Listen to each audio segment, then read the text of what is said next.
Ngayon 40 na ako.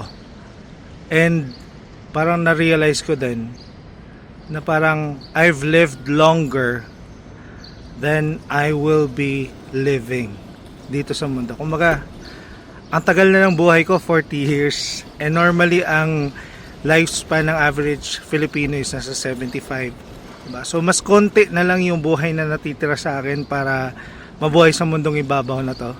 Kaya, parang na-realize ko na mas maging intentional sa araw-araw ko na ginagawa, sa araw-araw ko na decisions para sa mga natitirang araw para sa akin dito. Diba? Alam mo yon, di ba? Naisip mo din ba yon?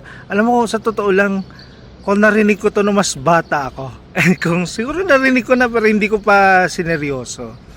Pero ngayon, parang it makes sense. Actually, napakinggan ko lang to sa podcast ni Camille Prats and sobrang nagising yung utak ko na parang, oo nga ano, ang dami kong tulog dati nung bata ako, ang dami kong oras na sinayang.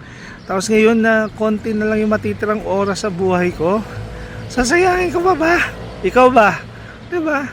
So make sure that you become intentional with all the things you have to do in your life, diba? Para sa mga goals mo, sa mga pamilya mo, para sa buhay na gusto mong i-enjoy, sa mga natitira mo pa mga panahon sa mundo. Let's do this!